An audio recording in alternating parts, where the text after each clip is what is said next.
Imagine, if you will, a world without the familiar jingle of coins in your pocket.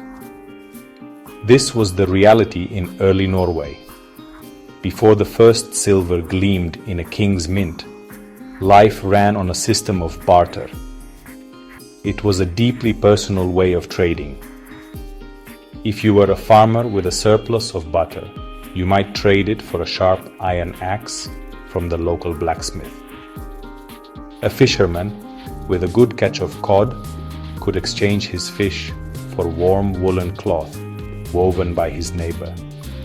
This wasn't just about swapping goods, it was about relationships and reputation.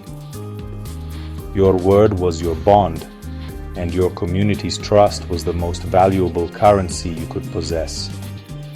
But this system had its limits.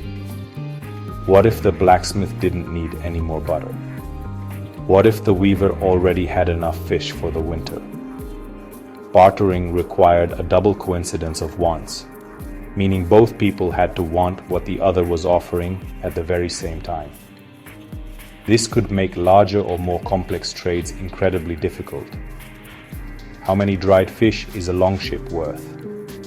How do you pay for something you need from a stranger in a distant village? The economy was local, slow, and built entirely on tangible goods and established social networks, a far cry from the fast-paced, anonymous transactions we know today. To solve these problems, people began to use certain goods as a standard of value. These were called commodity monies. In Norway, items like butter, grain, and especially fine woven cloth known as became common mediums of exchange. You could price other goods in terms of these commodities. For instance, a cow might be worth a certain number of bolts of wadmal. This was a step forward, as it created a more consistent way to measure wealth and facilitate trade. But it was still cumbersome. Imagine carrying bolts of cloth or tubs of butter just to buy something small. A more portable, durable, and universally valued medium was desperately needed. The world was changing, and Norwegians were beginning to look outwards. Their incredible journeys as Vikings would soon bring them into contact with cultures that had a different answer to the problem of trade. They would encounter a metal that was captivating, rare, and desired by all silver. This precious metal, shimmering and incorruptible, was about to flow into Scandinavia.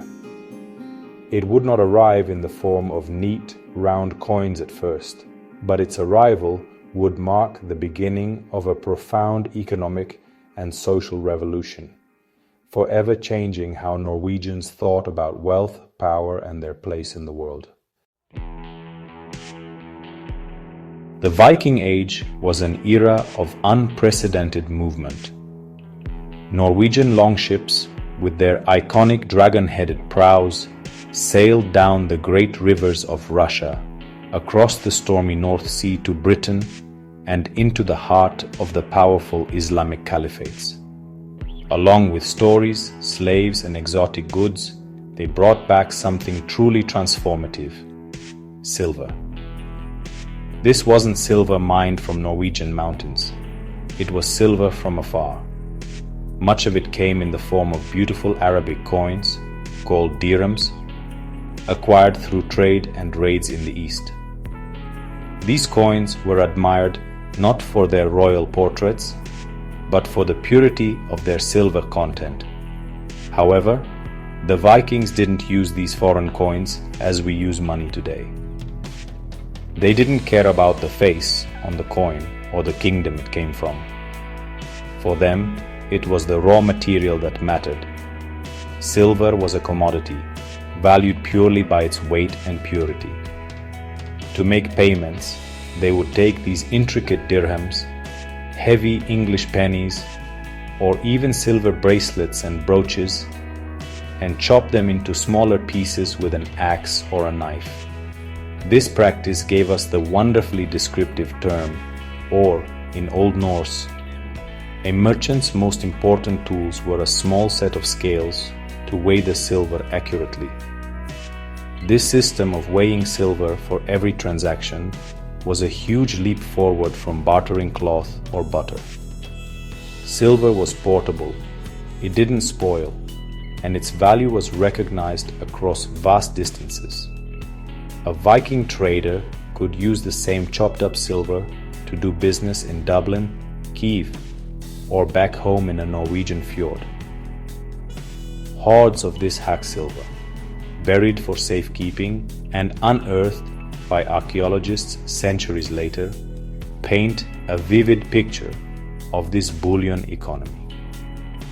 They are treasure troves filled with fragments from across the known world, a metallic map of the Vikings' incredible reach and their obsession with this precious white metal. Yet, even this system had its drawbacks. The constant need to weigh and test the purity of the silver for every single transaction was time-consuming. It created opportunities for fraud. A dishonest trader might try to pass off a less pure alloy as good silver. There was no central authority guaranteeing the value of the metal. What was needed was the next logical step. A standardized piece of silver, its weight and purity guaranteed by a powerful and trusted ruler. The idea of a national coin, a piece of silver that could be trusted on site, was beginning to take shape in the minds of ambitious Scandinavian kings.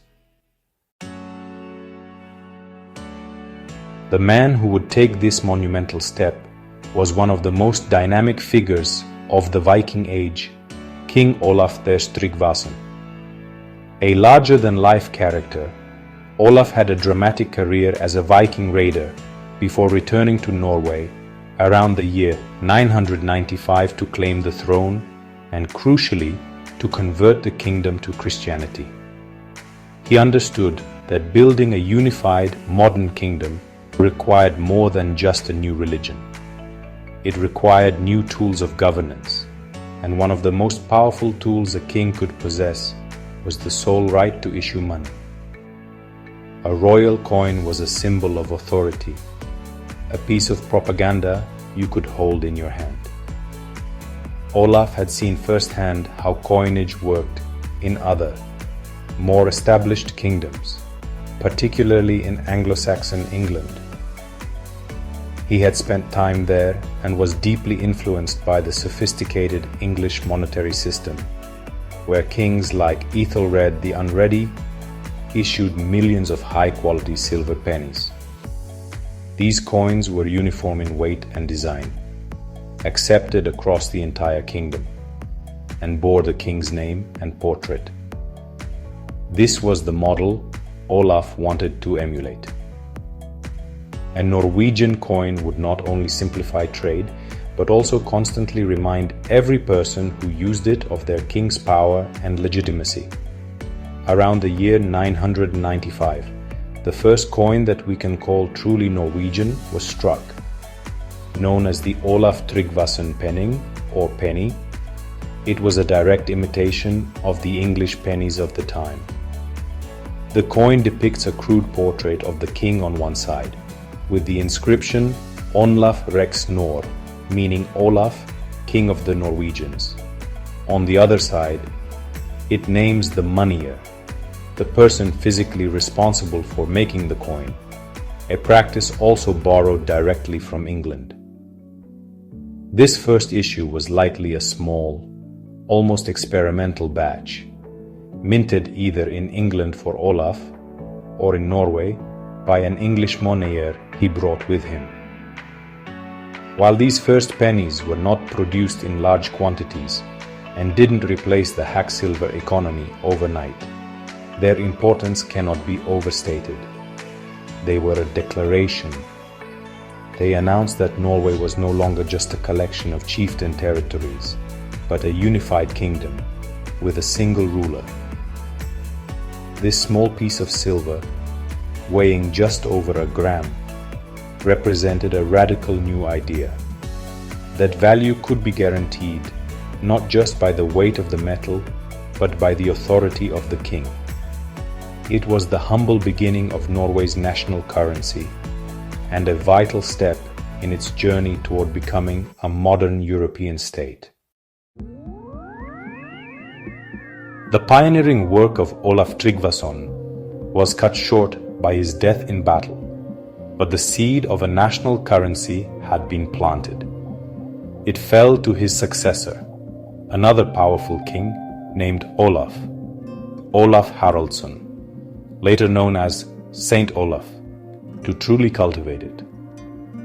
Reigning from 1015 to 1028, Saint Olaf was a nation builder in every sense. He worked tirelessly to centralize power, establish a national church, and create a unified legal code. A key part of this state-building project was the organization and expansion of the kingdom's coinage.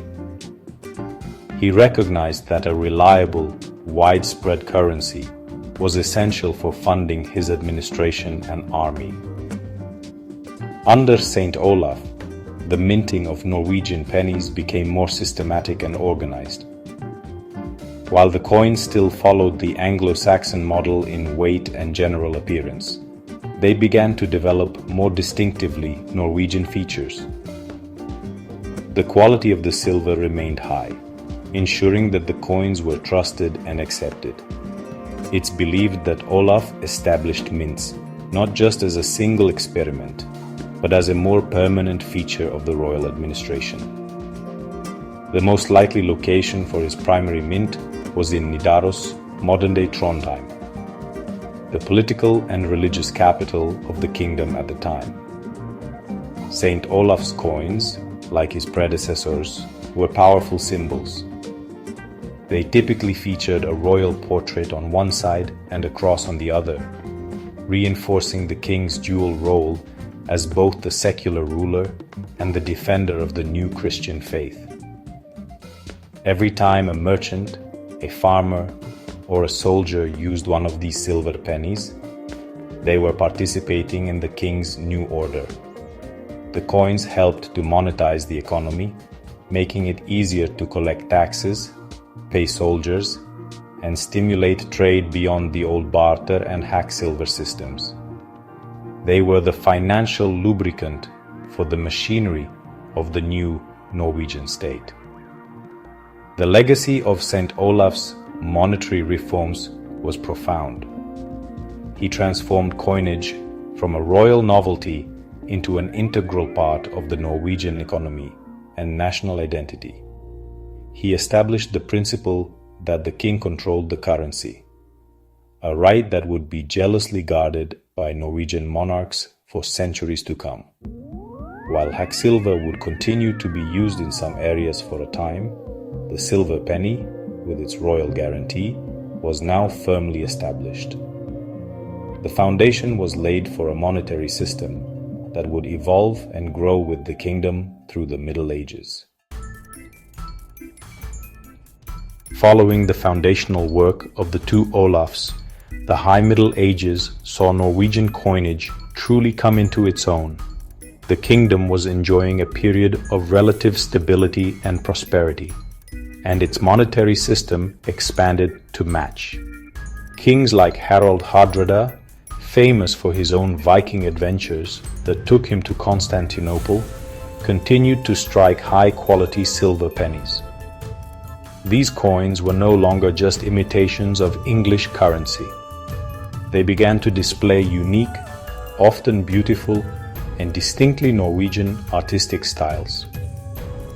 The designs became more complex, sometimes featuring powerful symbols like lions or eagles, reflecting a growing national confidence. One of the most significant developments during this period was the establishment of more mints across the country. While Nidaros remained important, minting operations were expanded to other key centers of power and trade, most notably Bergen and Oslo. Having multiple mints made the currency more accessible in different regions of the kingdom. It allowed the king to more efficiently turn silver from taxes or mining into spendable cash, strengthening the royal economy and control. Each mint often had its own subtle variations in design, allowing historians today to trace the geographic origins of medieval coin hoards. These silver pennies, or penninger, became the backbone of the burgeoning Norwegian economy. They facilitated trade not only within Norway, but also with the wider world. Norwegian pennies from this era have been found in neighboring Sweden and Denmark, and even further afield in the lands around the Baltic Sea. They were used to buy grain from Germany, textiles from Flanders, and wine from France.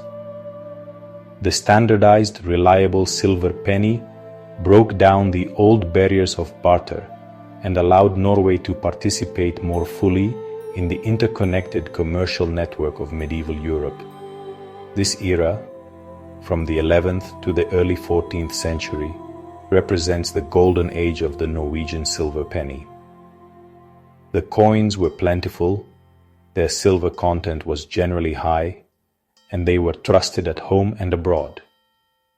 They were a tangible sign of Norway's sovereignty and economic health. This small silver coin, once a revolutionary concept, was now a daily reality for thousands of people. It was the sound of commerce in the bustling markets of Bergen, and the payment for the craftsmen who built the magnificent stave churches, a testament to a kingdom at the height of its medieval power. Just as Norway's silver coinage reached its medieval peak, a series of crises began to undermine it. The 14th century was, honestly, a disastrous time for all of Europe. The Black Death swept across the continent, arriving in Norway in 1349 with devastating effect. It's estimated that the plague wiped out as much as 2/3 of the population. This catastrophic loss of life led to an economic collapse. Farms were abandoned, trade ground to a halt, and the tax base that funded the king and the state withered away. With less income, kings found it harder and harder to acquire the silver needed to mint pure coins. Faced with this dire economic reality, successive monarchs resorted to a desperate and ultimately destructive solution: debasement. This meant they began mixing the silver in their coins with cheaper base metals, like copper. At first, the change was subtle, a slight reduction in silver content that might go unnoticed. But as the crisis continued, the debasement became more and more extreme. The once proud silver penny became a pale imitation of its former self, a thin, brittle coin that was mostly copper with just a slight silver wash. People lost faith in the currency, and its value plummeted. This monetary decay had severe consequences. As people could no longer trust the value of their own coins, they began to hoard older, purer silver pennies, or preferred to use more reliable foreign currencies, especially those of the powerful Hanseatic League, German merchants who dominated trade in the north. The debasement created rampant inflation. You needed a whole handful of the new poor quality coins to buy what a single pure silver penny could once purchase. This instability crippled what was left of the Norwegian economy and further weakened the power and prestige of the Norwegian crown. By the end of the 14th century, the independent Norwegian minting tradition that had begun with Olaf Tryggvason was in ruins. The kingdom was politically weakened, economically broken, and its currency was worthless. This financial collapse coincided with major political shifts. In 1397, Norway entered the Kalmar Union, a personal union that united the crowns of Denmark, Sweden, and Norway under a single monarch. This political union would mark the end of a distinct national coinage for over 400 years as the center of power and of minting shifted decisively away from Norway. With the establishment of the Kalmar Union and Norway's increasing subordination to Denmark, the story of a unique Norwegian silver coin goes dark. For more than 4 centuries, from the early 1400s until 1814, Norway ceased to have its own national currency. The political and economic center of the United Kingdom was Copenhagen. It was the Danish king who controlled monetary policy, and it was Danish mints that produced the coins used throughout the realm. While some coins were occasionally struck with Norwegian symbols, they were part of the Danish monetary system, not a continuation of Norway's independent tradition. The coins circulating in Norway during this long period were primarily Danish, known as the krone and the smaller skilling. The silver for these coins increasingly came from new sources, including the rich silver mines discovered in Kongsberg, Norway, in 1623. It was a great irony. Norway was producing vast amounts of silver, the very metal that had defined its early nationhood, but this wealth was being shipped to Copenhagen to be minted into Danish coins. The Kongsberg silver mines became one of the most important industrial enterprises in the entire Danish-Norwegian kingdom, but the final product bore the mark of Danish, not Norwegian, authority. This long period, without a national currency, had a profound effect on Norwegian identity. Money is more than just a tool for exchange. It is a daily reminder of sovereignty. Using Danish coins was a constant, tangible sign of Norway's status as the junior partner in the Union. While a shared currency did facilitate trade within the dual monarchy, it also suppressed a key symbol of Norwegian independence. The memory of the old silver penninger of the Viking kings faded into history, known only to antiquarians. The average person in Oslo or Bergen conducted their daily life using a currency that represented a foreign capital. The absence of a Norwegian mint also meant that the country's economy was directly subject to the whims of Danish fiscal policy. If the Danish crown decided to debase the currency to pay for its wars, as it often did, Norway suffered the consequences of the resulting inflation without any say in the matter. This long monetary union finally came to an end with the dramatic events of the Napoleonic Wars. In 1814, Denmark, having sided with the losing French, was forced to cede Norway to Sweden. This political upheaval, though traumatic, created the opportunity for Norway to reassert its identity and, with it, reclaim its right to mint its own coins. The year 1814 was a whirlwind for Norway. Though forced into a new union with Sweden, the Norwegians seized the moment to write their own constitution and establish a high degree of self-governance. A crucial part of this national reawakening was the immediate decision to re-establish a Norwegian currency. The new national bank, Norges Bank, was founded in 1816, and with it came the creation of a new monetary unit, the speciedollar, which was based on a solid silver standard. After more than 400 years, Norway once again had its own money, minted in Norway for Norwegians. The first coins of this new era were struck at the newly established mint in Kongsberg, right next to the source of the silver. This was a hugely symbolic act.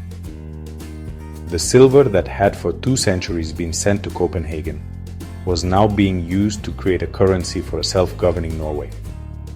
The designs of these new silver coins were a deliberate break from the Danish past.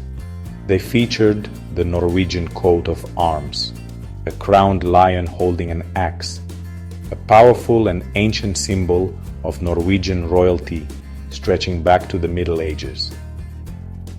The king's portrait was that of the Swedish Norwegian monarch, but the national emblems were proudly and distinctly Norwegian.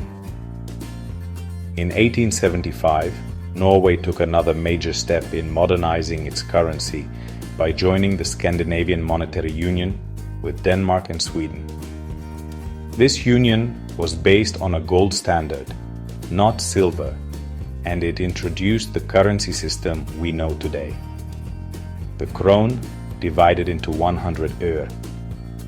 While gold became the official standard, silver coins continued to be a major part of everyday circulation. Silver 1 krone and 2 kroner coins, as well as smaller denominations, were minted in large quantities. Their designs evolved with the times, featuring portraits of the reigning monarch and updated versions of the national coat of arms. This return to a national silver coinage in the 19th and early 20th centuries was a vital part of the nation-building process. It was a physical manifestation of Norway's hard-won autonomy. These coins were used by everyone, from the fisherman selling his catch in the Lofoten Islands to the factory worker in Christiania, now Oslo. They were a daily tactile connection to the new Norwegian state, reinforcing a sense of shared identity and economic independence. The journey from the Danish krone to the Norwegian krone was a journey from subordination to self-determination, all told through the medium of precious metal. The 20th century marked the final chapter for silver as a circulating currency in Norway, a story echoed across the world. The Scandinavian Monetary Union, which had tied the krone to a precious metal standard, collapsed with the outbreak of World War I in 1914. For a time, Norway continued to mint silver coins for circulation, but the economic turmoil of the interwar period and World War II put immense pressure on national finances. Silver became too valuable a strategic material to be used in everyday money. The last Norwegian circulation coins with any significant silver content were minted in the mid-1960s. The final transition happened for practical economic reasons. As the market price of silver rose, the metallic value of the coins began to exceed their face value. This meant that a 1 krone silver coin was worth more if you melted it down than if you spent it in a shop. To prevent people from hoarding and melting the coins, governments worldwide, including Norway's, switched to cheaper and more durable base metals like copper or nickel for their coinage. The silver krone disappeared from pockets and cash registers, replaced by coins that looked similar but lacked the intrinsic value and historical weight of their predecessors. However, this did not spell the end of the Norwegian silver coin. Instead, it underwent a final fascinating transformation from a tool of commerce to an object of memory. The Royal Norwegian Mint in Kongsberg continues to strike beautiful silver coins, but they are no longer intended for circulation. These are commemorative issues and collector's coins produced to mark significant national anniversaries, celebrate Norwegian culture, or honor important figures. They are minted in high-purity silver, often with intricate artistic designs that would be impractical for everyday currency. They have become keepsakes and miniature works of art. This modern role brings the story of Norwegian silver full circle. It began as a raw, precious substance, valued by weight. It was then transformed by a king's decree into a symbol of national authority, the lifeblood of a kingdom's economy for 1,000 years. It weathered debasement and foreign rule, only to be reborn as a symbol of modern independence. Today, while we transact with digital signals and base metal coins, the commemorative silver krone serves as a tangible link to that entire journey. It is a tribute to the very first penning of Olaf Tryggvason, a reminder that behind our modern abstract money lies a deep and glittering history forged in